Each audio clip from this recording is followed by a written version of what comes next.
Bueno, pues yo creo que es el momento de empezar ya. Hoy tenemos a nuestro compañero del ICAE, a Luis Puig, que nos va a hablar del COVID-19, creo. Y no sé qué más. Tú mismo, cuando quieras, Luis. Sí, quién sabe. Bueno, muchas gracias a todos. Buenos días, buenas tardes. Hola a todos por estar ahí. Gracias a Carmelo, a Juan Ángel y a Lola por organizar.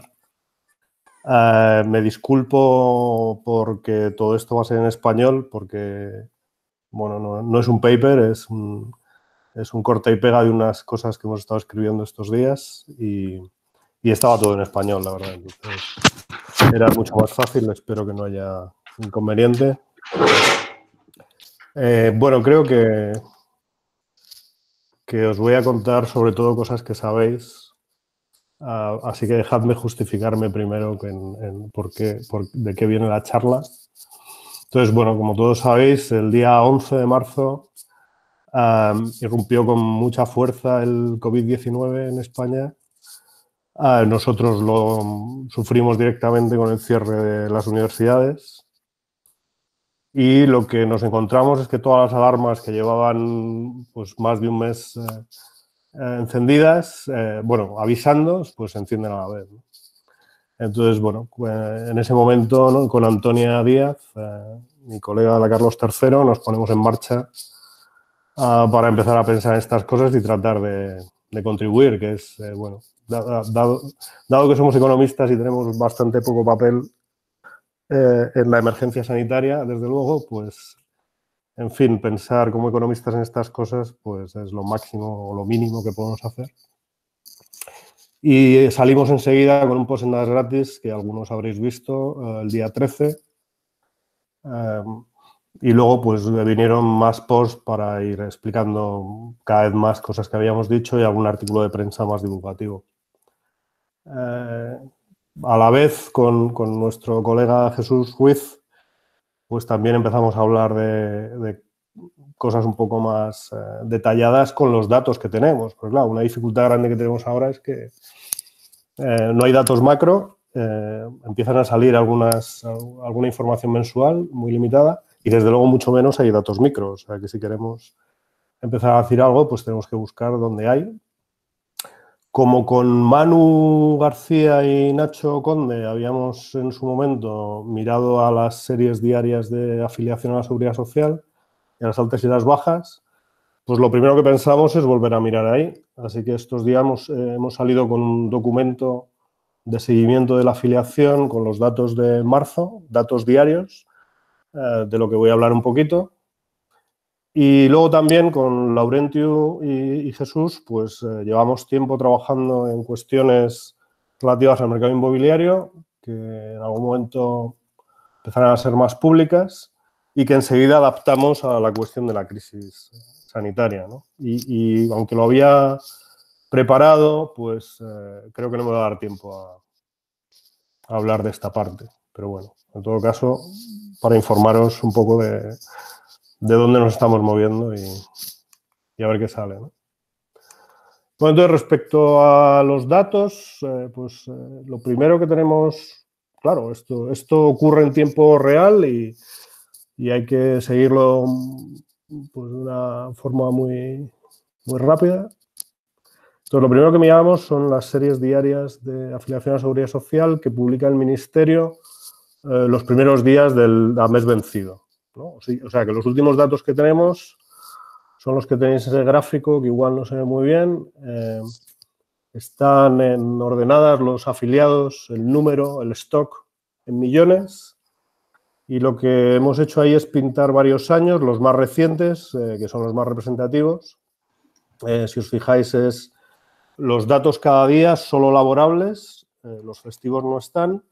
Y por eso los días no coinciden exactamente, o sea que no pongo meses, pongo números de días laborables hasta 251. Y lo que tenéis ahí es apiladas las series desde 2016, todas tienen el mismo patrón y por eso en su momento lo estudiamos. En España con esta medida se crea empleo hasta julio más o menos y luego a partir de ahí el resto del año con bastante fluctuación, sobre todo a fin de mes. El efecto fin de mes es muy importante. pues las series se mantienen planas. Y lo que ha pasado este año, pues ya lo veis, que a partir del 11 de marzo de manera continua, con una caída inicial muy abrupta y una final un poco menos, pues hemos perdido cerca de 900.000 afiliados. Que, bueno, dado lo que estábamos observando y el nivel de parón de la actividad, pues bueno, es un número dramático, pero que estaba en la línea de lo esperado. Y lo que quizá es importante destacar es que desde el principio, pues si pensamos en la actividad económica, hay que distinguir el paro estadístico, que no va a tener en cuenta a los trabajadores afectados por los ERTEs, porque siguen afiliados a la Seguridad Social, del paro económico, que significa que hay un montón de trabajadores. En la comparecencia del ministro Escrivá del pasado día 15, pues dijo que alrededor de 4 millones de trabajadores podían estar ya afectados por los ERTEs, que son estos expedientes de regulación temporal de empleo, o sea, suspensiones temporales de empleo con ciertos compromisos por parte de la empresa. Que estos trabajadores afectados permanecen en la Seguridad Social. Entonces, es el primer dato clave que tenemos en la cabeza, y el segundo dato clave que tenemos diario es el que publica Red Eléctrica Española, que son los datos de consumo eléctrico, que de nuevo hemos representado ahí los últimos años, de 2016, y de nuevo, pues el 11 de marzo se ve la caída de consumo eléctrico muy pronunciada, con un pequeño escalón a mitad de mes, y que afortunadamente a partir del 11 de abril parece que se está recuperando. Entonces, bueno, pues no estamos muy lejos de los mínimos del año pasado, como no sé si se podrá ver ahí. Pero claro, los mínimos del año pasado coinciden con la Semana Santa del año pasado, que siempre son los mínimos, porque estamos de vacaciones y no hace ni frío ni calor. Y bueno, lo que he mirado es que en los últimos 3 días laborables de la semana pasada, si los comparo con los días comparables del año pasado, pues la distancia es de un 9% de caída. O sea que no estamos muy lejos de quizá entrar en la nube. Y desde luego, si hubiéramos puesto la nube desde 2012, desde 2012, pues ya estaríamos prácticamente dentro. O sea que han pasado cosas realmente extraordinarias a la vista de estos datos. Pero claro, si tuviéramos que explicar a un extraterrestre que viera de repente estos datos lo que ha pasado, pues bueno, cosas que os podéis imaginar. Entonces, lo primero que hay que hablar es del shock que hemos tenido. Todos lo sabemos, una pandemia. No me voy a meter en nada, en ninguna cuestión sanitaria, porque, vamos, tampoco... no sé nada y no le he dedicado nada de tiempo tampoco, aunque sí que tenemos muchos colegas, en particular Rafa, que le está dedicando mucho tiempo a seguir estos datos y quizá algún día nos los puede contar y cómo ha sido la evolución, y alguien más. Entonces tenemos el modelo básico de transmisión de infecciones, que es este SIR model de Susceptible, Infected and Recovered individuos, y tiene su propia dinámica que es muy importante seguir antes de tomar cualquier decisión económica, y que por supuesto existe el drama humano, ¿no? Este shock trágico que está afectando a muchos ciudadanos y que tendrá sus consecuencias pues de todo tipo, ¿no? En particular pues psicológicas y colectivas, y en fin, en su momento los expertos nos dirán cómo se valora. Conviene tener claro que la posibilidad de una pandemia siempre estuvo en la lista de peores escenarios, de los escenarios que llamamos catastróficos o planetarios, y a la altura de cualquier tipo de incidente nuclear, del terrorismo a gran escala, del choque de un asteroide, de ciberataques y, por supuesto, del cambio climático, que es de estos riesgos planetarios, pues el que quizá hasta hace poco era el protagonista, aunque pues le dedicábamos más recursos a otros seguramente. Y luego hay otros riesgos más sofisticados, biotecnológicos, nanotecnológicos, la robótica, las colisiones de hadrones, en fin, hay una lista larga, pero en particular para las pandemias, los virólogos nos habían advertido de que no estábamos preparados para combatirlas Y bueno, pues en todo caso, pues algún día alguien nos dirá por qué esta vez tampoco lo vimos venir. La pandemia representa, bueno, como otras, ¿no? Como otras de estas amenazas. Un momento. Ok. ¿Qué? Luis, tienes que dejar de presentar y volver a presentar porque alguien ha intentado presentar algo. Ya. ¿Vale? Entonces, para de presentar. Sí.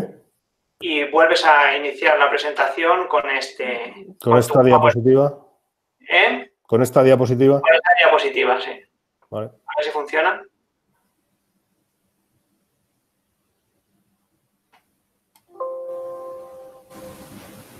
Perfecto. Gracias. Bien. Aprovecho para... ¿Alguien tiene alguna pregunta, comentario hasta aquí?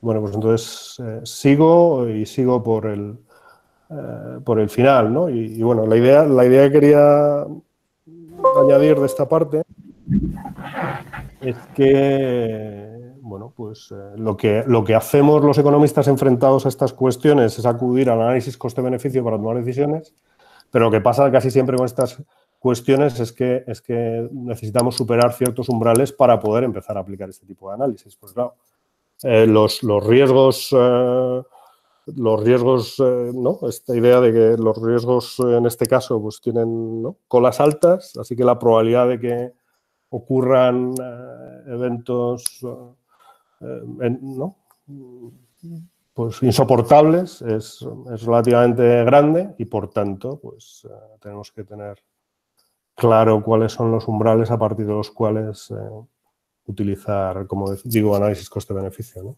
Y esto pasa con cualquiera de estas amenazas de las que he hablado. Entonces, los umbrales aquí pues tienen que ver, pues, ¿no?, qué nivel de infección, qué nivel de letalidad o qué nivel de ocupación del sistema sanitario aceptamos antes de empezar a ver el trade-off entre, bueno, poner la economía en marcha y seguir ocupándonos única y exclusivamente de la emergencia sanitaria. Entonces ya paso al asunto del shock económico. Entonces, desde el punto de vista económico, el shock es un evento inesperado y transitorio que a veces los macroeconomistas le hemos llamado MIT shock, en el sentido que es un shock muy simple para el cual la incertidumbre que tendríamos en la transición hacia donde sea que vayamos después del shock, pues queda en un segundo plano comparado con los efectos del shock en sí. Así que, bueno, pues decir que esa parte es determinista no es grave, aunque seguramente no lo sea y tenemos mucha incertidumbre que tratar después. Lo que es cierto es que el shock es simétrico, que en principio afecta a todos los agentes por igual, aunque la capacidad de respuesta de distintos agentes o de distintos países no es la misma y esto es importante. ¿Cómo se manifiesta el shock? Bueno, pues el shock afecta negativamente al lado de la oferta y la idea es que inmediatamente, por causa de la pandemia, las empresas deben parar su actividad, es lo que estamos llamando hibernación. Y claro, la hibernación pues muy rápidamente se transforma en una insuficiencia de demanda porque se destruye empleo, así que los trabajadores que pierden su trabajo y pierden sus rentas dejarán de demandar y las empresas que cierran pues dejarán de demandar también a sus proveedores, ¿no? Desde el punto de vista macro, estas dos cosas que tienen muchos detalles micro importantes, pues se reflejan en que la recaudación impositiva se desploma por este parón de actividad y a la vez el gasto social se dispara si operan los estabilizadores automáticos que nos protegen contra, ¿no?, este tipo de destrucciones de empleo. Así que con cierta celeridad esta cuestión desemboca en lo que podemos llamar riesgo presupuestario de las cuentas del sector público. Este, en todo caso, es un riesgo menor, porque si el impacto del shock, que en principio es transitorio, se prolonga, pues, y la incertidumbre genera una hiperactividad financiera, pues podemos acabar desembocando en una crisis financiera de deuda. Es decir, que el shock pueda tener efectos permanentes y algunos analistas ya dicen que de shock transitorio nada, que este shock podría ser permanente. No estoy muy seguro de si el Banco de España está entre esos analistas, que hasta ahora nos ha regalado el peor escenario de previsión para 2020 que se había visto. No estoy muy seguro de cuál ha sido el objetivo de llevar el escenario tan lejos, con una caída del PIB anual por debajo del 13%. A fin de año, con un déficit público sobre PIB en torno del 11% y un ratio de deuda PIB que se alcanzaría el 120%. Y bueno, estas cosas, pues cada una tiene vida propia, ¿no? Luis, sí. Perdona, ¿qué podría, no sé si esta respuesta es fácil o no, ¿qué tendría que ocurrir para que este shock fuese transitorio? Luego voy a eso. Okay. Va a venir eso, ¿no? Vale, ok. En principio, bueno, pues tenemos la descripción un poco de la economía de esto, y a la vista de que las cosas se pueden poner muy feas, pues está bien saber de qué margen disponemos. Y de qué margen disponemos solo podemos saber si tenemos una idea de cuál es el modelo con el cual contestar a estas preguntas, en particular a la que hacía Juan Ángel, a estas preguntas que nos podemos hacer, ¿no? Entonces, como digo, para entender los márgenes de los que disponemos, pues es importante el modelo que consideramos. Entonces, deberíamos escribir un modelo en el que somos una pequeña economía abierta que está dentro de una unión monetaria en la que, por suerte o por desgracia, la política fiscal está parcialmente descentralizada. Y esto quiere decir que cada Estado miembro tiene su presupuesto con su detalle de ingresos y gastos y su propia preferencia acerca de cómo acumula déficits públicos y los financia.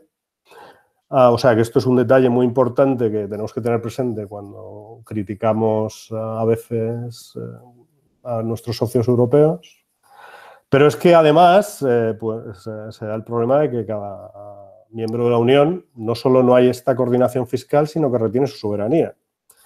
Y esto quiere decir que además del problema de heterogeneidad de presupuestos, pues tenemos, ¿no? Si llevamos las cosas al extremo, la cuestión de la deuda soberana. Y es que puede suceder que lo que un Estado miembro firmó ayer, pues mañana no lo quiera cumplir y quiera cambiarlo, y por eso a veces nos piden que modifiquemos la Constitución para que cumplamos nuestras promesas. Entonces, claro, en estas condiciones, compartir los riesgos presupuestarios, que pueden ser muy heterogéneos, pues es complicado. Cuanto más parecidos fuéramos, más difícil es dejar de hablar de transferencias de los que están bien a los que están mal y empezar a hablar de riesgos compartidos, que quiere decir que cuando a un socio le va bien, pues a mí también me va bien, pero aparentemente para que eso sea así, que es lo natural, pues hace falta ser más parecidos de lo que somos en este momento. O sea que esto es una restricción importante. Y en particular, la forma más natural en la que querríamos mutualizar el riesgo presupuestario es con emisiones de deuda comunes, lo que se conoce normalmente como eurobonos, si fueran de carácter permanente, o coronabonos, si se refirieran solo a la crisis del coronavirus. Pero bueno, nuestra impresión con Antonia, sobre todo, y leyendo un poco aquí y allá, es que lo que puede pasar es que el remedio puede ser peor que la enfermedad, porque si los escenarios son tan malos como los que dice el Banco de España, pues ocurre siempre que, ¿no?, una deuda mutualizada que entra a formar parte de una cesta de deuda donde hay deuda de cada país, pues puede pasar, ¿no?, para aquellos países que entren en dificultades a un segundo plano. Y esto, pues el mercado lo va a descontar y lo va a penalizar convenientemente. Entonces, por mucho que pensemos que mutualizando nos puede salir más barato que cada uno por separado, pues bueno, en el momento que vengan problemas de verdad, estas diferencias quizás se estrechen. Y hay que tener cuidado con dar pasos, en fin, un poco mecánicamente, ¿no? Y luego, en todo caso, lo que tenemos certeza, sin llegar otra vez al extremo de que algún país que ya tiene problemas entrar en más dificultades, pues a priori podemos pensar que si hay un tipo de bonos mutualizados que ya existen a nivel de la Unión, que de hecho pues la Unión Europea tiene en torno a 800.000 millones de bonos mutualizados a través de distintas instituciones, la Comisión directamente, el Banco Europeo de Inversiones y esto que estoy llamando MEDE, que es el Mecanismo Europeo de Estabilidad, que es una institución que se creó en 2011 con la crisis financiera en 2011 a modo de tesoro europeo para emitir bonos comunes, pues un bono que tenga que aparecer en el mercado como algo nuevo, pues puede tener la percepción por el mercado que tiene menos liquidez y salir más caro que lo que ya hay. O sea que lo que estoy diciendo es que hay unas restricciones que tenemos, hay unos mecanismos de los que disponemos y otros que podríamos poner en juego en función de las circunstancias, ¿no? Entonces, bueno, conviene tener presente en este escenario que el MEDE y el BEI actúan como una imitación de lo que serían los coronabonos. O sea que quizá, bueno, pues tendrá inconvenientes, pero quizá no es tan malo, ¿no? Entonces, en este escenario, una pregunta, Luis. ¿Sí? Tengo una pregunta que me ha seguido mucho esto. ¿Realmente quiere decir que el MEDE o el BEI pueden ser como coronabonos en tanto en cuanto no implican, se relaje la condicionalidad, ¿no? Es decir, lo que ahora es diferente con el MEDE y el BEI es que pueden exigir condicionalidad ¿no? Sí, a ver, en los estatutos del MEDE en origen está escrito que cualquier financiación está sujeta a condiciones que en su momento estaban relacionadas con reformas estructurales que algunos de nuestros socios pensaban que otros socios debían hacer. Pero bueno, esto es una cuestión en este momento bastante abierta que tendrá... Bueno, ahora voy a hablar un poco de eso, ¿no? Que tendrá que ver con cómo se concreta este primer punto que tengo aquí, ¿no? Que dado que tenemos esos mecanismos, pues en la última reunión del Eurogrupo, que es la reunión de los ministros de Economía y Finanzas de la Unión, pues esto fue el 9 de abril, se acordó por fin un paquete coordinado que consiste en una pata relacionada con apoyo al subsidio de desempleo, lo que se llama el SURE, de en torno a los 100.000 millones de euros. Un papel muy activo para nuestra sorpresa en algún momento del Banco Europeo de Inversiones, que tiene sentido, pero que, bueno, el Banco Europeo de Inversiones en principio no estaba especializado en lo que parece que está haciendo, que es vía Instituto de Crédito Oficial, pues conseguir conceder líneas de crédito y liquidez, líneas de crédito a las pymes y eventualmente liquidez a las grandes empresas. Pero en principio estos fondos están destinados para las pymes.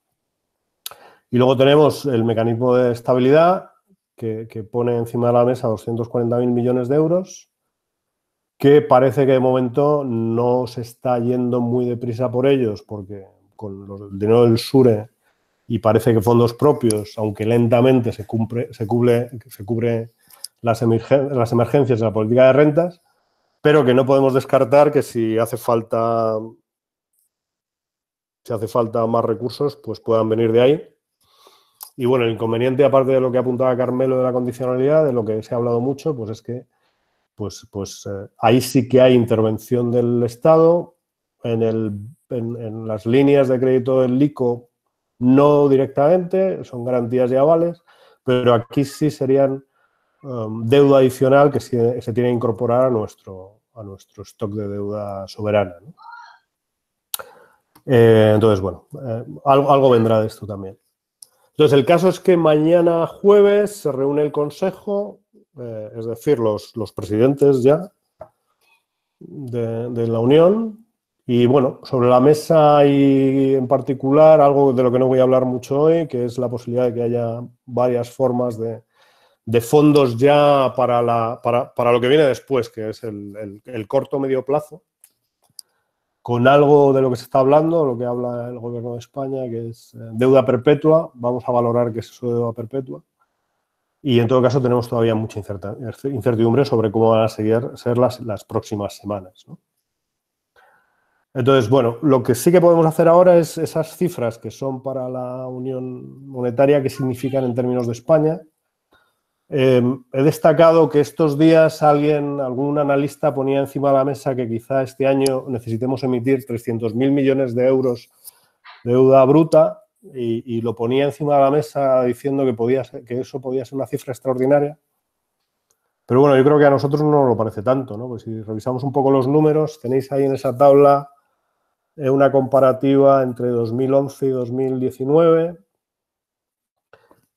donde tenéis qué ha pasado con las emisiones brutas de deuda, es decir, pues todas las emisiones de deuda que ha habido, frente a las netas, que es la deuda nueva, la que hace que se incremente el stock. Entonces, bueno, entre 2011 y 2019 ha habido un cambio importante, pero en todo caso, el año pasado emitimos 200.000 millones, que no están tan lejos de los 300.000. Es cierto que los emitimos, como veis ahí, en la última columna, debajo del amarillo, pues con un 95,5% de ratio deuda sobre PIB, que no es el 70% de 2011. Pero bueno, también es cierto que en este momento al menos, aunque la cosa, especialmente desde que el Banco de España salió con su informe el otro día, es mi impresión, se ha afeado un poco, pues lo hacemos a precios para las nuevas emisiones. Tenéis ahí en el coste medio, pues tenéis el coste medio del stock, que llegó a ser bastante alto, es el coste medio, o sea, hubo emisiones más caras en 2011 y que estos años con las nuevas emisiones pues hemos ido, ¿no?, cambiando la cartera de deuda y modificando el coste medio hasta ese 2,2 que tenéis debajo de la columna stock para 2019, pero el flujo pues a 0,23 me parece que sale, ¿no? O sea que, bueno, pues si pensáis que de esos números de arriba, por el tamaño de España y de sus dificultades, pues una parte importante pudiéramos acceder a esa financiación, pues está claro que esos mecanismos podrían completar lo que eventualmente necesitemos si la cosa no se pone muy mal. Luego hablaré de eso, ¿no? Entonces, dado que tenemos esos recursos, ¿no?, pues hay dos cosas fundamentales para hacer que ya se están haciendo, o sea, que son las de muy corto plazo, que hace un mes que deberían estarse haciendo. La primera es la de las coberturas sociales, el social insurance,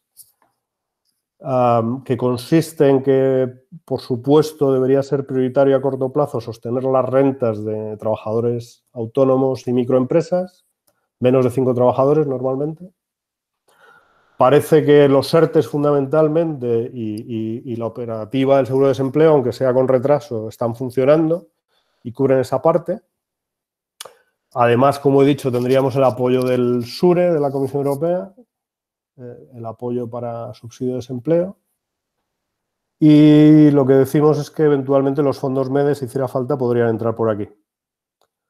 Y podrían entrar a buen precio y en buenos plazos. Los expertos aquí han hablado de que podrían firmarse fácilmente contratos de deuda a 7 años por lo menos. Y claro, lo importante aquí no es tanto la cantidad de deuda que entraría por esa vía en nuestro stock como si el PIB aguanta. Entonces, si estos fondos sirven para que el PIB aguante, pues aunque el ratio deuda-PIB empeore un poco, pues si con ello conseguimos sostener el PIB, pues todo va bien. El problema es cuando no conseguimos sostener el PIB a pesar de que llega esa deuda. Esta es la cuestión importante, ¿no? Así que las políticas tienen que tener éxito porque si no, más problemas todavía, ¿no? Y luego, pues, aparte de estas coberturas sociales, más o menos automáticas que en España tenemos, en otros países no. O sea, que cuando en el ámbito anglosajón se habla mucho de social insurance, es porque ellos no tienen muy bien establecidas estas cosas, nosotros sí, y operan razonablemente. Pues, desde luego, la otra pata de las coberturas sociales es proteger las rentas de los hogares vulnerables. Y en eso está la discusión de estos días sobre ingreso mínimo vital, de la que pues Nacho Conde, que también está, ¿no?, lleva tiempo hablando de esto y ha mirado mucho, y Miguel también, pues podrían contarnos un poco otro día cómo está el debate, ¿no? Y aquí la clave es si esto que se está decidiendo de coberturas incondicionales no contributivas, pues tienen carácter transitorio permanente. En todo caso, he puesto ahí unos números en esa tabla para que nos hagamos una idea de qué puede ir mal. Entonces tenéis el PIB de 2019 a precios corrientes, que estuvo en 1,25 billones de euros, o sea, millones de millones. ¿Y cómo es el reparto por el lado de la recaudación y de los gastos? Entonces, bueno, pues tenemos ahí que en ratios sobre PIB, ¿no? Los impuestos indirectos recaudan para el Reino de España alrededor de un 11,5% del PIB.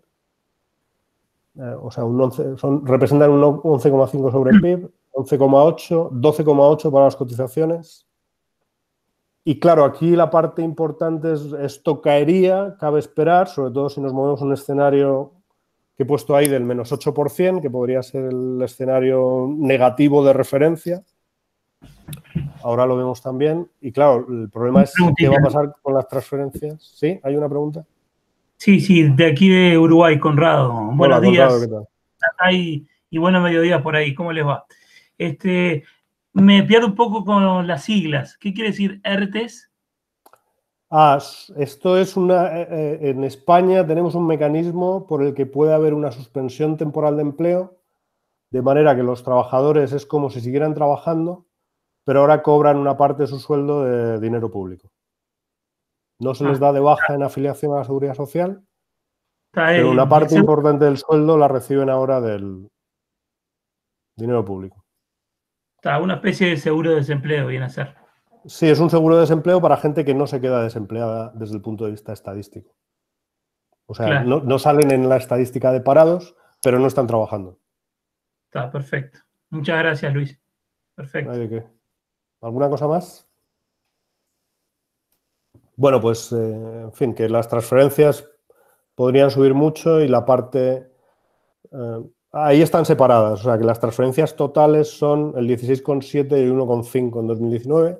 Estaba previsto que todos estos números fueran parecidos en 2020, pero ahora es momento de dejarlos en blanco y ahí habrá que seguir lo que pasa.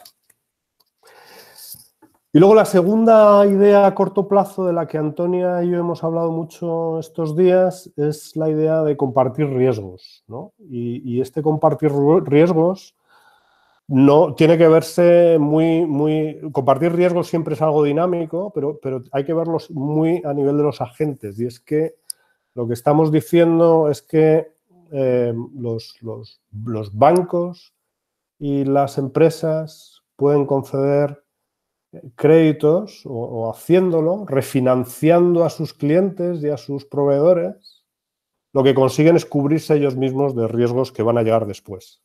¿De acuerdo? O sea, hay un aspecto dinámico muy importante que tiene que ver en cómo interactúa la intermediación financiera con los propios estabilizadores automáticos para que en esta combinación pues se dé algo que en algún momento dije que lo llamé complementariedad estratégica de la buena, ¿no? Que es pues, la complementariedad estratégica de la mala es típicamente la que ocurre en la bolsa, que es que aunque tú no quieras vender como los demás están vendiendo, pues más te vale vender porque si no te vas a quedar tú solo con la patata caliente. Pues aquí al revés, ¿no? Si tú aguantas y eres capaz de seguir pagando unos servicios que no te prestan, en particular a cambio de lo que he puesto ahí, crédito comercial o cesión de derechos futuros.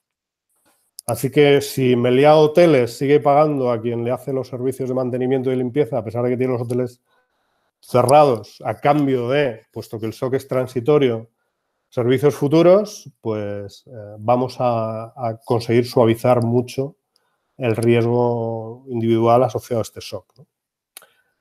Claro, lo que pasa es que estos contratos hay que firmarlos y eso a veces no es tan automático. Pero lo importante de seguir esta vía del risk sharing es que las cuentas públicas no se ven afectadas. ¿De acuerdo? Es algo que ocurre entre los agentes.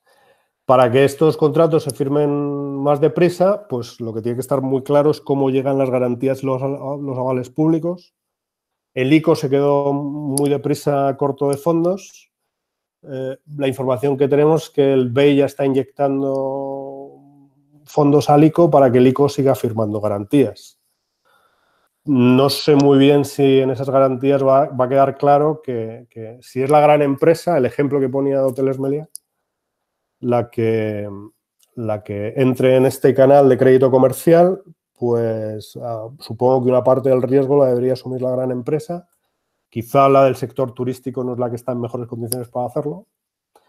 Y también el intermediario financiero y la garantía pública. Y entre todos. O sea, que si finalmente hay pérdidas, pues que sean las menores posibles, sobre todo si las asumimos entre todos. Pero bueno, habrá pérdidas que sean inevitables. Y si podemos evitar estar en el margen de las pérdidas inevitables, pues mejor, ¿no? Y por eso digo que el objetivo es evitar que las empresas cierren. Y, desde luego, el objetivo debería ser evitar los cierres ineficientes, ¿no? O sea, que son los cierres que se van a producir solo si hacemos las cosas mal y que si hiciéramos las cosas bien, pues son cierres que no se producirían, ¿no? Entonces, para esto hay que hilar fino, porque inevitablemente pues, es una crisis importante y a alguien le irá mal. No podemos, quizá no tenemos recursos para salvar a todos y hay que salvar con buen juicio, ¿no? Y esto es complicado. Y luego a medio plazo, pues otra vez viene lo del plan de reanimación, que algunos insisten en que no sea en forma de deuda, que sea en forma de transferencias. La idea de esta deuda perpetua, que puede estar bien, todo esto tiene muchos detalles, no voy a entrar mucho en esto. Pero bueno, hablar de deuda perpetua como cuando cada año refinanciamos casi la cuarta o la quinta parte del stock de deuda que tenemos, pues no hay tanta diferencia entre deuda perpetua y la que tenemos, ¿no? Porque hacemos rollover sobre casi, pues incluso un quinto de la deuda existente. Pero sí, hay detalles que pueden ser importantes, hay que hacer los números. Lo que sí que sabemos de la reanimación es que sin duda va a haber mucha heterogeneidad sectorial, y aquí vuelve lo de asunto de los cierres ineficientes. Y nuestra preocupación en España muy particular es que el sector turístico, que depende mucho del turismo internacional, y el comercio y el transporte vinculado al comercio, que van juntos normalmente en las estadísticas, a ese nivel de desagregación, pues representan un quinto del PIB. O sea que si ese sector tiene problemas, pues va a haber problemas. Claro, llegados a este punto, pues la pregunta inicial, ¿no? Una vez que sabemos qué podemos hacer a corto, pues saber si estamos siendo más o menos efectivos va a depender de cómo creemos que va a ser la crisis, ¿no? Entonces, para entender cómo puede ser la crisis, quizá ayude pensar de dónde venimos, ¿no? Entonces, lo que tenéis ahí en el gráfico es una representación, dos representaciones en realidad, de medidas del componente cíclico de la economía española, que podéis interpretar, si queréis, en términos de tasa de crecimiento. Una es muy de series temporales, que es la línea azul, que no voy a explicar, que es aplicar un filtro de Hamilton al logaritmo del PIB, y básicamente quiere decir que el ciclo es el residuo de cierta regresión que hacemos sobre esos datos. Y luego tenemos lo que llamamos ciclo-tendencia, que es la derivada de una tendencia suave que podemos calcular de distintas maneras para la serie del logaritmo del PIB. Y lo que se muestra en esas medidas, esto viene de un trabajo con Laurentio Binet y Antonia Díaz, que deberíamos publicar un día de estos, y que se ha quedado ahí en la última revisión por culpa de la crisis. Es que el boom vino en España en dos etapas, una primera más intensa y una segunda más moderada, pero claro, teniendo en cuenta de dónde veníamos. Y aparece muy claramente lo que se ha venido a llamar la doble recesión de 2008 a 2013, que visto con una media del ciclo tiene una forma clara de W, con una caída más intensa en la primera recesión que en la segunda, mientras que si utilizamos esta medida del ciclo alternativa, pues es claramente una U, que creo que para periodos turbulentos no es una mala descripción de lo que pasa. Y en gris tenéis el fechado que hace el Comité en España del Ciclo Económico, donde hay prestigiosísimos analistas del ciclo implicados, que nos dice que desde su punto de vista pues fue más una W que una U, o sea que en algún sentido les estamos contradiciendo, pero debe ser porque somos de macro. Entonces, del gráfico concluimos que la crisis anterior tuvo forma de U. Pero claro, tuvo forma de U y conviene no olvidar que tuvimos un boom y un bust inmobiliario muy importante. Muchos hablan de burbuja. Desde luego, unas expectativas fuera de lugar. Y que a cuenta de eso tuvimos un rescate bancario que fue directo vía fondos del MEDE, del que os hablaba antes, y condicionalidad. Y se usaron pues en torno a 60.000 millones de euros de forma directa. Pero bueno, de manera indirecta fue todavía más importante este rescate porque, bueno, en fin, el Banco Central Europeo utilizó sus intervenciones en los mercados de deuda para contribuir a mejorar los balances de los bancos, quizá inevitablemente a costa de los contribuyentes. Entonces, esto diría que en este momento, al menos, yo descartaría el escenario en U, me inclinaría por el escenario en V, pero de nuevo tenemos mucha incertidumbre. ¿Qué es lo que tendría que ocurrir para que el escenario en V fuera más probable? Pues desde luego que efectivamente llegara pronto el rebote económico, es decir, que las medidas muy a corto plazo estuvieran funcionando para sostener la economía y cuando el desconfinamiento se hiciera efectivo, pues pudiéramos recuperarnos relativamente deprisa. Es muy importante que si hay este rebote económico no sea de ninguna manera de contagios y por eso la desescalada tiene que ser muy gradual, por zonas, quizá con cierto bisturí sectorial, porque bueno, si hay zonas más sensibles para poner en marcha, porque hay sectores clave en la red de producción de la economía española, pues quizá ahí hay que poner, no sé, más énfasis en test, en medidas de distancia física, en más controles, para que esos sectores se puedan poner en marcha, aunque no estén en las mejores zonas. Y luego también consideramos importante que el asunto de las edades, los jóvenes que no entren en contacto con nadie, que son más fuertes en un mundo más sano, pues a lo mejor pueden ir a trabajar antes que otros, en fin, lo necesitan más, tienen contratos más precarios, o sea que no hay que dejar de usar el bisturí, yo creo, en esta desescalada y cosas demasiado genéricas pues pueden perjudicarnos, pero quizás sean inevitables, yo no sé nada de la cuestión sanitaria. Luego también sería muy importante que a nivel internacional se imponga la V y que en particular nosotros quedemos en buena posición relativa, o sea que si nuestra V no es muy perfecta, pues que no esté muy lejos de las mejores Vs. Y sin duda lo más importante es que las políticas funcionen. Y de momento las políticas estas de las que he hablado a corto plazo, que son rentas, crédito a las pymes y liquidez para las grandes empresas. Y está aquí la cuestión delicada que se está hablando mucho en Estados Unidos de esto de los rescates, los posibles rescates a los bonistas de grandes empresas, en particular las compañías aéreas. O sea, esto también llevaría un rato. Entonces, bueno, ¿qué es lo que podemos hacer dadas estas premisas? Pues ver un poco las previsiones que están manejando. He seleccionado el Fondo Monetario Internacional y los escenarios del Banco de España muy deprisa. Por resumir lo que dice el fondo, pues parece que España e Italia lo tenemos peor, no sé si se ve muy bien, tenemos caídas para 2020 previstas del 8% en España y del 9.1% en Italia, y seguramente esto tiene que ver con nuestra dependencia del turismo y el turismo internacional, un sector muy sensible a la pandemia, con recuperaciones que no son menores, rebotes para 2021 por encima del 4% de crecimiento. En Alemania y en Francia la situación es un poco más mejor, pues no muy distinta.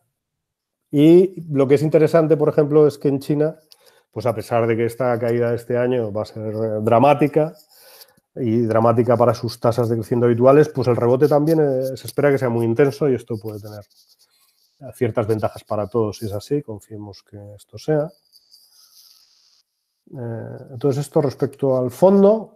Respecto al Banco de España, he seleccionado su tabla directamente, no se ve muy bien, no me voy a detener mucho, no me voy a detener en el menos 13,6.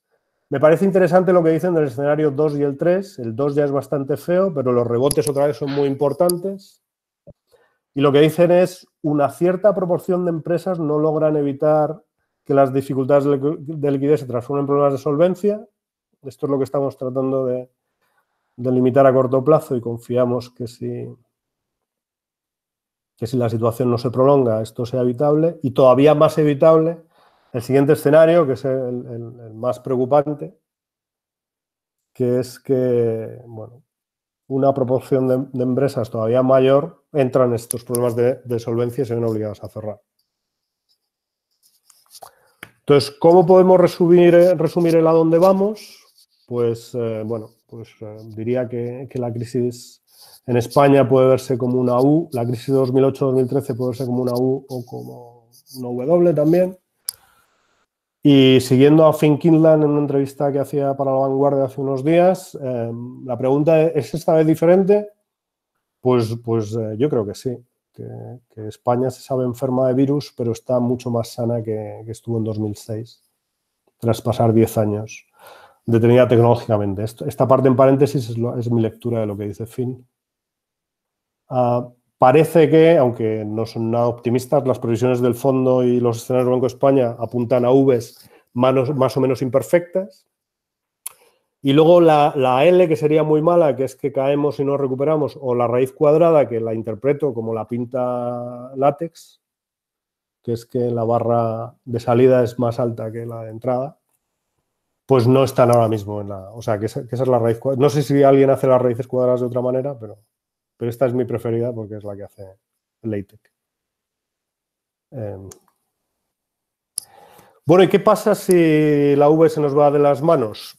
Pues aquí vienen lo que no son los mecanismos de los que disponemos ahora. O sea, hasta ahora he hablado de los márgenes de actuación de los que disponíamos, con más o menos inconvenientes, y de mucha incertidumbre acerca de cómo podría ser el plan de reanimación. Y luego aquí vienen las cosas que van más allá, ¿no? De las que se ha hablado mucho estos días. A nosotros nos preocupaba que se hablara demasiado de estas cosas y menos de las que teníamos más a mano. Entonces, por un lado están las compras de deuda. Entonces, el Banco Central Europeo ahora mismo está interviniendo en el mercado secundario de deuda pública con esto que han llamado PEP, que es Pandemic Emergency Purchases Program, por 750.000 millones de euros, que hasta esta semana, hasta que el Banco de España intervino, las primas de riesgo estaban muy moderadas. Desde el lunes, hoy están subiendo, ayer subieron bastante. O sea, el viernes estaba la cosa bastante bien, pero bueno, hemos subido, lo tengo por aquí, como 20 o 30 puntos básicos en 2 días. Si no más, cuando cierre el mercado. Y no lo está haciendo que yo sepa, pero podría intervenir también en el mercado de deuda corporativa, que es lo que sí que hace la Fed. La Fed define una serie de empresas que dice que están en Main Street y les compra bonos directamente para dar liquidez a las grandes empresas, que es tan importante para que las líneas de crédito a sus proveedores funcionen. Y luego lo que sí que hace la Fed, hizo en 2008 y después, en 2009 en realidad, y está haciendo ahora otra vez, es a comprar directamente deuda al mercado primario, a los creadores de mercado. Claro, esto los inversores que entran en este mercado saben si la Fed está entrando y los precios que se forman ahí, pues aunque están afectados por lo que quiere hacer la Fed, pues todos los agentes, en fin, los precios que se forman se supone que dan las señales adecuadas. Y en todo caso, estas intervenciones son discrecionales de la Fed, a diferencia de lo que hizo el Banco de Inglaterra hace unos días, que es comprar directamente al Tesoro de Su Majestad. Que esto ya desde el punto de vista macroeconómico suele tener costes mayores. Entonces hay que distinguir muy bien. Aquí las diferencias son sutiles, pero hablar a la ligera de estas cosas, de dar estos saltos, pues a mí desde luego me parece muy peligroso. O sea, que todo lo que sea evitar compras que el gobierno pueda imponer, o sea, eso que he puesto ahí, ¿no? Hay que distinguir muy bien lo que son compras discrecionales del Banco Central, dados sus objetivos de estabilidad de precios, de tipos de interés y de empleo, si los tiene, frente a que el gobierno imponga el derecho a pedir prestado al Banco Central. Y en todo caso, pues todo lo que tenga que ver con compras de deuda acabará generando problemas a los tenedores de bonos y por esta vía a todos, porque no podemos olvidar que queremos emitir 200.000 millones nuevos en un mercado que podría estar muy mosqueado con este tipo de políticas no convencionales. Y luego, para referirme a la monetización, pues prefiero hablar no es del todo así, porque una parte de lo de arriba es monetización también. Pero bueno, la idea está de helicópteros monetarios, que las hay de dos formas. La más habitual en el thought experiment de los economistas es que el Banco Central hace una transferencia común a todos los agentes, que en este caso, como sería muy pequeña si fuera todos, pues tal vez tendría que ser algunos, y entonces se complica mucho saber a quién sí, a quién no y quién se queda en el margen. Así que este tipo de transferencias suelen ser muy costosas para los que se quedan en el margen. Y luego, pues está otra forma menos convencional, que es hacer la transferencia directamente al gobierno. Sería sin intereses, sin compromiso de devolución. Y en este caso, pues uno esperaría que esto generara tensiones inflacionistas, aunque no tiene por qué, porque en una economía que no tiene demanda, pues es complicado que se generen estas tensiones. Pero bueno, si ocurriera que esta transferencia al gobierno es muy importante, especialmente, pues esto traería problemas para los acreedores, si trae inflación. Pero bueno, de esto habría mucho que hablar también. La clave aquí es que las pérdidas que ocurren si vamos más allá de la V se financien de una u otra forma, no es tan importante. O sea, si tenemos que llegar aquí, no es tan importante qué instrumento escogemos. Lo que sí que hay que tener mucho cuidado es a cambio de qué. Y si todos esos recursos extraordinarios en realidad de alguna manera sirven para tener más recursos en el futuro. Los costes en cualquier caso serían enormes para muchos agentes. Así que no hay panaceas, que escribimos en Nada Gratis hace unos días. Entonces, como esto es muy pesimista, quería terminar los 5 minutos que creo que me quedan con algo positivo. ¿No? Vuelvo al principio, una cosa que hemos hecho con Manu, con Jesús y con Nacho es utilizar nuestro modelo de afiliación diaria a la Seguridad Social para definir lo que habría sido la afiliación sin, ¿no? Pre-COVID, que sería la línea punteada que tenéis ahí arriba. O sea, que tenéis una comparación de los datos en enero, febrero y marzo y nuestro modelo de previsión, modelo estadístico, que dice que podríamos generar un escenario pre-COVID y post-COVID, incluyendo los datos que tenemos de afiliación hasta el 31 de marzo. Aunque no es muy relevante, podéis ver que el ajuste entre los datos y lo que produce nuestro modelo estadístico es razonable. El ajuste viene sobre todo explicado por la parte autorregresiva o la parte ARMA del modelo estadístico, a la vez que por la otra variable explicativa de interés que os enseñé al principio, que es la demanda eléctrica.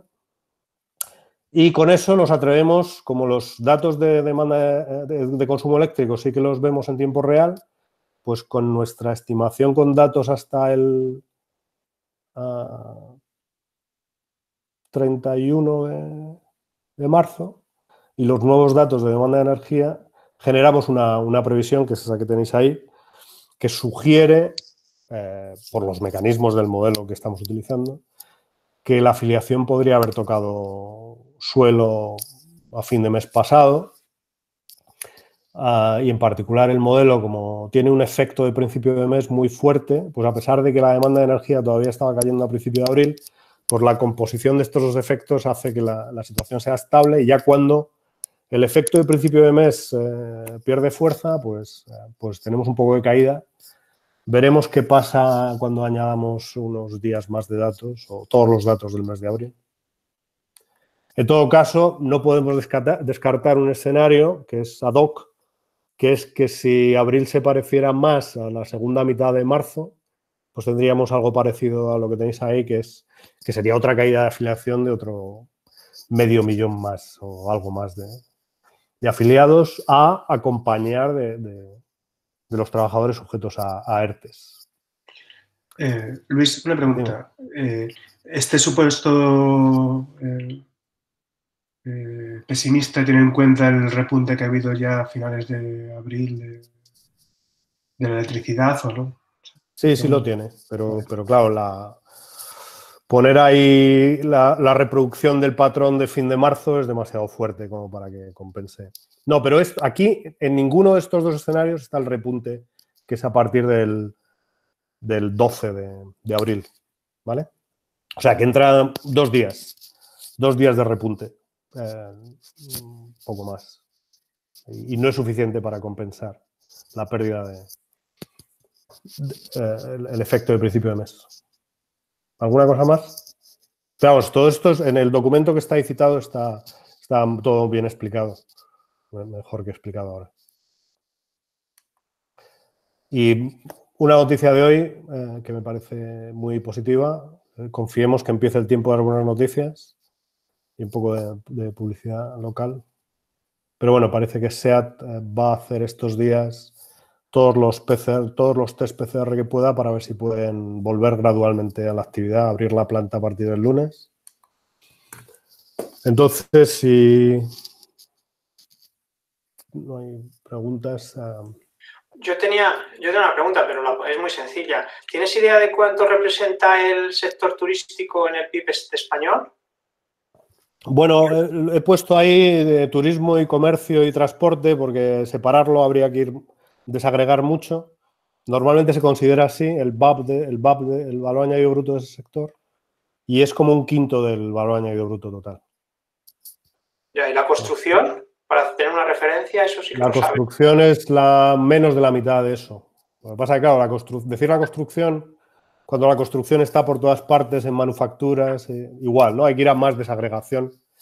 En fin, habría que escribir muy bien la red para saber cómo se propagan los efectos, ¿no? Pero sí, yo creo que... Ya. Pues si trimestralmente turismo y comercio y transporte está en 70.000 millones, pues la construcción debe estar en 25.000, sobre un total de 300 y algo.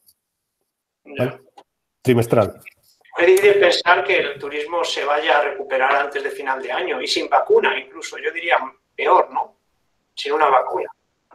Sí, es difícil. Lo que no creo es que la pérdida sea completa. Es un escenario, pero yo confío que algo de turismo, aunque sea doméstico o aunque sea sofisticado, y, pues, si los ricos pueden volar, en fin, no sé, que algo pueda haber.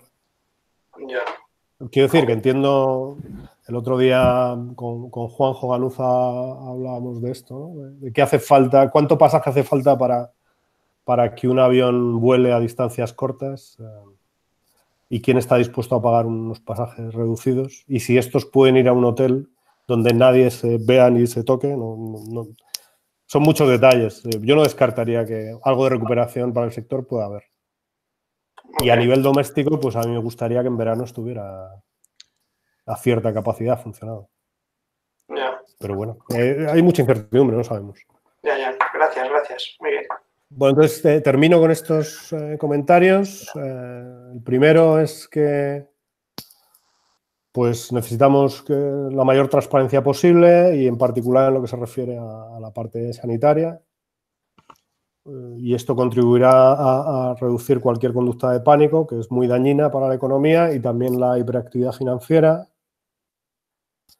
La visión positiva, que es otra vez de Finn, ¿no? De Finn Kitland, si el confinamiento no destruye el capital humano y el know-how de las empresas. Él ponía un ejemplo maravilloso de un bar. Si tenéis oportunidad de leer la entrevista, os lo recomiendo. Porque bar y capital humano, pues a veces puede parecer que no encajan bien, pero encajan perfectamente. Pues la recuperación será rápida.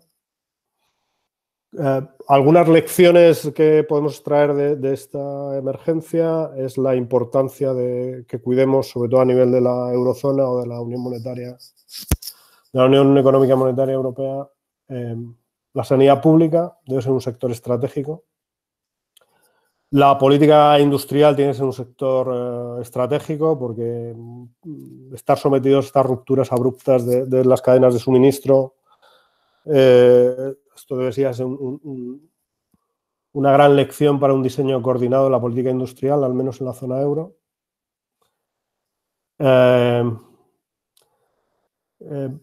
La reforma fiscal es una reforma importante.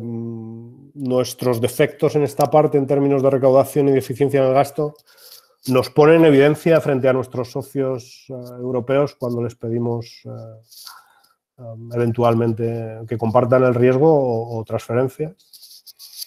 Algunas vías de recaudación nuevas de las que se está hablando y que se pueden convertir en más importantes que nunca, pues son el impuesto al CO2, que ahora habría poco, ¿verdad?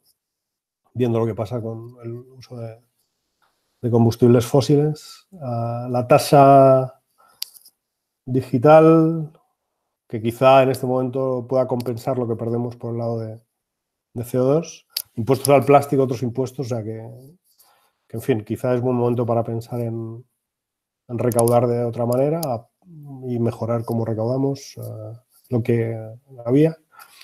Y luego, desde luego, pues yo espero que los técnicos en los bancos centrales y en los tesoros de todos estos países estén haciendo muy bien las cuentas para, si hace falta usar la artillería, creo que es el primer término bélico que utilizo en la presentación, que son esta deuda perpetua y sus consecuencias, cualquier forma de mutualización, eventualmente compras de deuda masivas más allá de la mutualización, monetizaciones, helicópteros monetarios, pues que hagan muy bien las cuentas para saber cuál va a ser el coste de todas estas cosas y quién lo va a soportar y cómo redistribuir, porque nada de esto es gratis.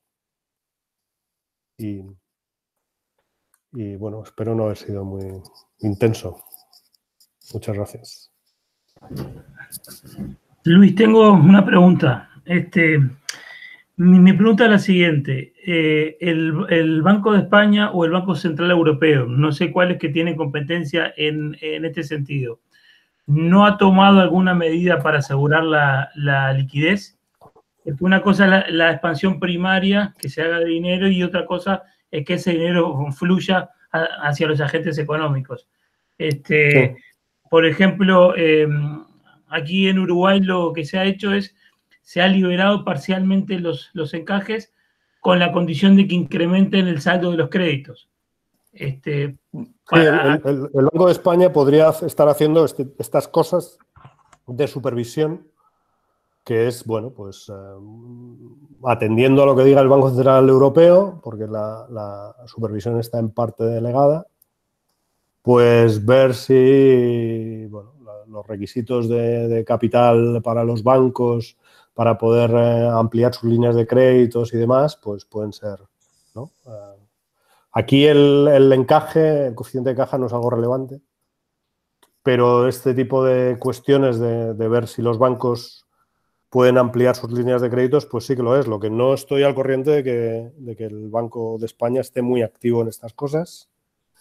Y en principio sé que en este momento está operando vía ICO, o sea que lo que intentan conseguir todas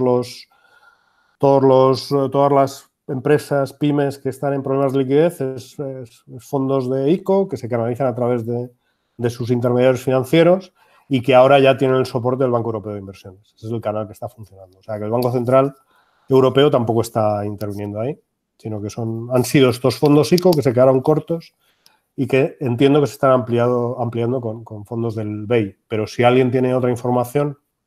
Que son fondos de garantía estos. Sí, eso es. Y del Banco de España, pues en realidad no habíamos sabido mucho hasta el lunes que salió con estos escenarios, cuyo objetivo, pues yo creo que es, bueno, pues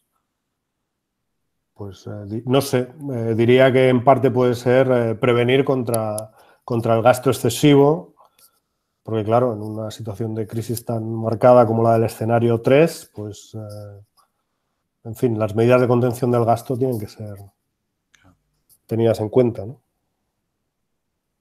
Muy bien. Pero mucho más no sé del Banco de España, la verdad. Y no ha estado muy activo en los medios, que yo sepa. Luis. Sí. Hola, mira, soy Juanjo, que te estaba... Juanjo, ¿qué tal?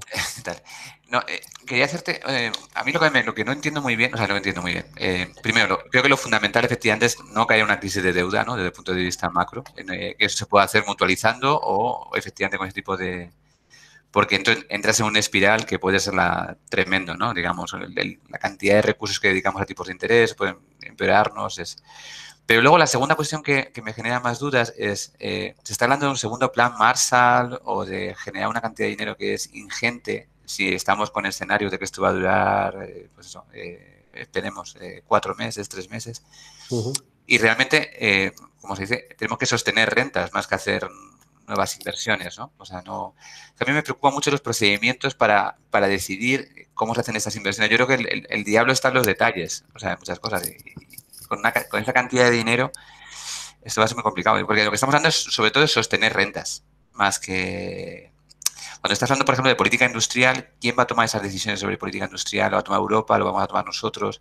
¿En qué plazo? ¿Cómo se va a hacer? Eso lo veo complicadísimo. Y porque sí, no, aquí... el diablo está en los detalles. Por ejemplo, estamos hablando, por ejemplo, una cosa que tenemos muy claro aquí es que hay que hacer algo con el sector turístico, porque son más del 10% del PIB. Pero no es lo mismo, por ejemplo, que tú des subsidios a la oferta que des subsidios a la demanda.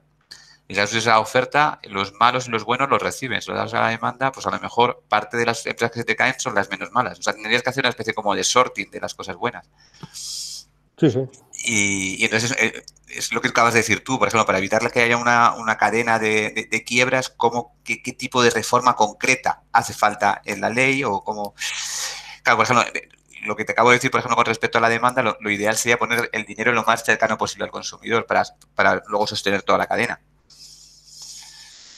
O sea, digamos que, no sé, creo que hay muchísima incertidumbre sobre cómo... Tengo mucho miedo en no solamente cómo se van a usar los fondos, sino sobre quién va a tomar las decisiones sobre cómo utilizar esos recursos, cuando llegue, si llega. No, completamente. No, es muy complicado. Yo lo que he intentado con la presentación es ordenar un poco el timing, pensar en lo que se ha podido estar haciendo y hay que seguir haciendo. Y en efecto, pues lo más prioritario era sostener las rentas y todavía no sabemos cuánto lo hemos conseguido. Llegan noticias de que hay gente que sí que está recibiendo transferencias, gente que no, o sea que esto se tiene que resolver. Para eso mi impresión es que no hacían falta medidas extraordinarias, o sea que eso es una pata muy importante, la de rentas. La otra parte muy importante es, como he dicho, sostener las líneas de crédito para que las empresas no cierren.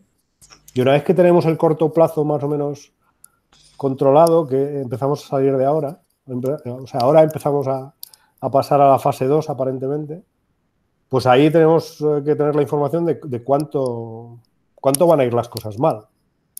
Porque claro, la clave es cómo de mal vaya el PIB. Entonces, si no va muy mal, todas estas cosas que apuntas de ir ya sector a sector, cómo hacer las políticas, cómo tienen que llegar rentas adicionales, bueno, pues seguro que se hace con mejor juicio, pero si la presión finalmente, porque cuesta mucho la desescalada y los sectores se ponen en marcha y sobre todo porque internacionalmente las cosas van muy mal, pues ahí va a ser todo más complicado. Ir concretamente a dónde poner más, pues bueno, supongo que a bulto todos tenemos nuestra forma de verlo. Este asunto de la política industrial no es claro que no es para mañana. Claro, pero estaría bien saber si el BEI que ahora está ocupado, sorprendentemente está ocupado en las pymes, que para mí ha sido una sorpresa. El BEI ocupado en las pymes vía ICO. Si hay que ir a decisiones de política industrial, pues entiendo que quien podría decir algo en contacto con los técnicos locales son los técnicos del BEI, pero hay que conocer muy bien el network, ¿no? Y entonces sí, bueno, pues tenemos que rescatar a la parte, no sé, parte del sector turístico. ¿Qué parte rescatamos? Pues debería ser la parte que va a sobrevivir. ¿Y cómo la rescatamos mejor? ¿Ayudándoles a ellos o ayudando a sus clientes? Y entonces volvemos al asunto de rentas adicionales. Yo diría que siempre tengo confianza en la política económica. Me gustaría tener los datos detallados de la industria, saber dónde están los spillovers y poner el dinero ahí, hacer las políticas ahí. Pero es que yo siempre confío será porque no me dedico a ello, pero siempre confío en la política económica. Más que en medidas indiscriminadas, homogéneas. Pero no sé lo que dirán los técnicos. A ver qué. Bueno, creo que hay una pregunta, creo que va Lourdes primero, espero que abra pronto, y después va Manolín. Hola a todos, Lourdes, espero que estéis bien. Okay. Os veo muy bien por el vídeo, así que os veo bien. Muchas gracias por la presentación, Luis, muy general, muy interesante. Acabas de decir que tú creías que no eran necesarias rentas extraordinarias, que había mecanismos, y mi pregunta era para justo comentarte, obviamente sé que estás al tanto de lo que opina Nacho y lo que opina Juanfran. Estuve viendo el seminario del SAD el otro día de Juanfran y Ana Revenga. Entonces, y estoy en contacto con pequeña y mediana empresa, las dificultades que están teniendo para acceder a todo. Entonces, ya sé que has comentado, has tirado un farol a Nacho para que venga a contarnos lo que opina, pero ¿qué piensas al respecto? ¿Que hubieran sido mejor medidas no ad hoc, con muchos costes, que la gente se está quejando muchísimo, o una renta genérica en este corto plazo? Tú has planteado el medio y largo plazo, pero en este corto. Si compartes la opinión de Juanfran y Nacho o piensas que no, que estas medidas ad hoc están funcionando. A ver, la implementación parece que no está funcionando. Lo que yo sí que pensaba es que los instrumentos que había, si fueran fáciles de implementar, podrían haber funcionado, ¿no? Ya. O sea que para cubrir la destrucción de empleo en primera instancia, para cubrir la informalidad, que es importante en la economía española y que también está en dificultades, y para cubrir los ERTEs, mi idea es que inicialmente podía haber habido fondos. Sí. El paso que se está dando hacia el ingreso mínimo vital, que no sé cuánto de economía y cuánta política hay ahí, va en la dirección de la informalidad, ¿no? Si la informalidad es muy importante y hay mucha gente que en dificultades, pues hay que actuar ahí, ¿no? Y esos son fondos extraordinarios otra vez. Y es algo que en España no tenemos. Estas transferencias no contributivas nunca han estado muy bien definidas. De eso a pasar al siguiente paso, que sería pues algo que nos acerca a estos helicópteros, yo veo mucha distancia. Ya. Veo mucha distancia. O sea que a mí me gustaría que funcionara los fondos propios de desempleo y de asistencia. Los domésticos, quiero decir, me gustaría que funcionara el SURE y que eventualmente se ampliara. Y si fuera necesario, creo que sería razonable acudir al MEDE con la condicionalidad light de la que se había hablado, con buenos plazos. Y si el PIB se sostiene, esa deuda adicional no debería suponer un obstáculo. A mí, pasar a niveles de deuda PIB del 120%, si el PIB se sostiene, no me parece algo que conduzca a una crisis de deuda. Conduce a una crisis de deuda si el PIB se desploma. Y el 120% viene porque el PIB se desploma. Sí, no sé. Nada, gracias. Lo único, aparte, estoy de acuerdo contigo que hay contextos económicos y políticos. Creo que Canadá lo está haciendo bien. Ay, perdón. Y entonces, lo único que decía era que no solo son los costes de la economía sumergida, no era tanto la economía sumergida lo que ellos argumentan, que también obviamente a esos no están cubiertos, sino el tema de los costes enormes de esos programas ACOD, y era por eso. Vale, muchas gracias, Luis. Apago el micrófono. Pero me dicen que los ERTES sean mucho más caros de lo que Podemos, ¿es esto? Bueno, los ERTES no, me refería a toda la política de apoyo, sí, a los autónomos. Los ERTES, lo que dijo Juanfran, que su experiencia histórica es que todos se convierten en ERTE. Ya, sí, no, pues eso es lo que está pasando. Muy dura dentro de su pesimismo, pero vamos, era lo que él comentó. No, eso, vamos, los autónomos los pongo con los ERTES. Parece que los autónomos están destruyendo menos, dicen los datos, pero bueno, los datos los tiene el Ministerio y el día 30 de abril sabremos más. Bueno, el 4 de mayo en realidad. Vale. Muchas gracias, Luis. Me ha gustado. Muchas gracias. Manuel también tenía una pregunta. No sé si ha abierto el micrófono o no. Manuel, please. Sí, lo he abierto. Ya, ¿Se me oye? Ok. Sí, perfecto. Venga. Vale, pues nada, muchas gracias.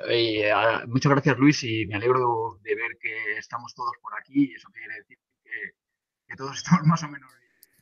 Yo te voy a hacer una pregunta. Manuel, te pierdo a veces. Manuel, soy un profano. A ver, ¿me oís bien? Ahora sí. Vale. Vale, pues nada, es la pregunta de un profano, ¿no? De una idea que... Ahora no, Manuel. Ahora no te oigo. Vaya, estamos como el otro día. Es que tengo... A ver, ¿me oís? ¿Tienes el micrófono o estás hablando al micrófono del ordenador, Manuel? Tengo micrófono. Pues acércate el micrófono con la mano a la boca, ¿vale? A ver, ¿ahí? ¿Me oís mejor? Bueno, inténtalo. Si el problema es que se entrecorta.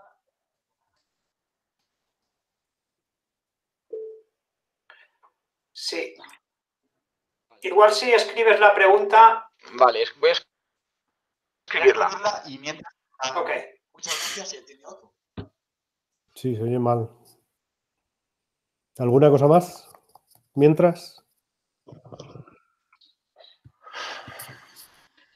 Bueno, mientras que te escribe, gracias por el seminario. Muy interesante y ha sido todo. Juan Ángel, te he perdido. También todos. En lo mejor, te he perdido en lo mejor. En el piropo. A ver, ya está la pregunta. Ay, shit.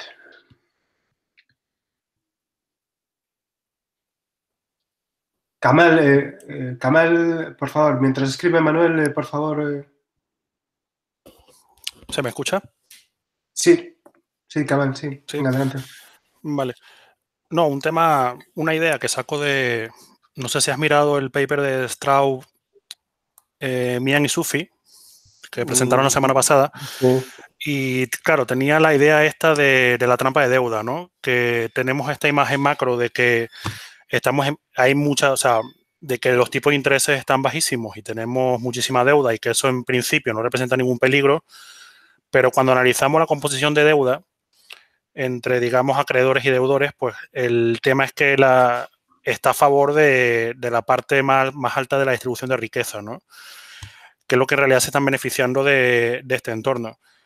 Pero un poco lo que ellos hacen, el modelo que tampoco lo pillé muy bien, es que se puede crear una trampa de deuda en el sentido de que justamente el coste del servicio de esta deuda pues retrase el crecimiento de la demanda.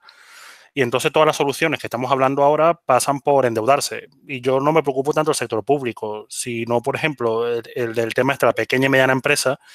Si para el sector público es un problema que su balance se va deteriorado después de este rescate crisis, como se llame, pues la empresa va a ser mucho peor. Es decir, tú vas a tener una pyme que va a tener un patrimonio neto bastante menor al que tiene ahora. Y el temor que hablamos con respecto a los gobiernos, que por eso se pide un helicóptero, que es, bueno, yo lo que no quiero es que el deterioro de mi patrimonio neto afecte mi acceso a los mercados en un futuro, cuando no nos acordemos de lo que ha ocurrido ahora. Pues eso para una pyme es dentro de 1 año y medio. Es decir, un poco no es la tanto la idea de ellos, pero la cuestión es, si toda la solución pasa por endeudarnos, ¿no? Que no está mal, la cuestión es cómo en el futuro, si eso no puede ser un freno para para este rebote. Y quizás este aspecto distribucional de cómo se reparten las cargas de deuda, no sé si lo están tomando en cuenta los multilaterales cuando estiman este crecimiento, este rebote en V, porque vamos, yo lo veo sin tomar en cuenta el otro aspecto distribucional de que el sector que está cerrado ahora mismo y que los sectores que no tienen capacidad de pasarse a remoto son justamente aquellos sectores con menor ingreso y, o sea, cuyos trabajadores tienen menor ingreso, según no sé si viste los datos estos del paper de Moll y compañía, en que el sector que está manteniéndose en operación ahora en Estados Unidos tiene un ingreso anual medio de 49.000 y el que está cerrado y no tiene capacidad remoto de 25.000, que son Estados Unidos, es bajísimo. Pues yo no sé cómo la solución de esto es que esta gente salga con un patrimonio neto mucho peor que ahora y que en 3 años, cuando nos acordemos qué ha pasado, pues esta gente tenga menos acceso al crédito, menos capacidad de expansión, etcétera. Sí, no, completamente, Campbell. Aquí lo que yo he intentado destacar es la secuencia de acontecimientos y en la secuencia de acontecimientos, en el muy corto plazo, utilizar los mecanismos que tenemos a nuestra disposición debería tener como objetivo que el valor neto de la operación sea positivo. Si el valor neto de la operación va a ser negativo, más vale empezar a pensar en otras cosas. Y lo que pasa es que hay mucha heterogeneidad. Entonces yo diría que en general, a corto plazo, si ocurre la V y si los canales, los márgenes de los que disponemos funcionan, el valor neto para buena parte de la economía será positivo. Y lo que hay que pensar es que para que, y aparte que precisamente haber utilizado estos mecanismos de deuda frente a otros les compliquen el futuro, que siempre es así. O sea, lo importante de nuestra posición fiscal no es lo que pasa hoy, es si esto empeora nuestras posibilidades de financiarnos en el futuro. Pues si esto es así para una parte importante de la economía, tiene todo sentido que estemos hablando de todas estas cosas extraordinarias, ¿no? y de más transferencias. Pero bueno, pues las condiciones iniciales no son las mejores en ningún caso para hablar directamente de transferencias. Llevará tiempo. Vale, gracias. Ok, Luis, te leo la pregunta de Manuel, ¿vale? Vale. Habéis hablado de repensar la protección a sectores estratégicos como la industria. También de mantener la demanda y de asegurar rentas. Todo de lo que nos has hablado es en realidad de medidas pensando en la UE como una economía cerrada, si no me equivoco. ¿Pero no se podrían adoptar medidas proteccionistas que protejan y estimulen la industria frente a la producción china? Al hilo de esto, ¿no es un poco ingenuo tratar de competir con países que no protegen a sus trabajadores y al medio ambiente? Y dice algo más, lo que hace esto, y al medio también como lo hacemos aquí, lo que hace que estos países sigan unas políticas de dumping encubiertas. ¿Has entendido más o menos? ¿O te la repito? Sí, que okay.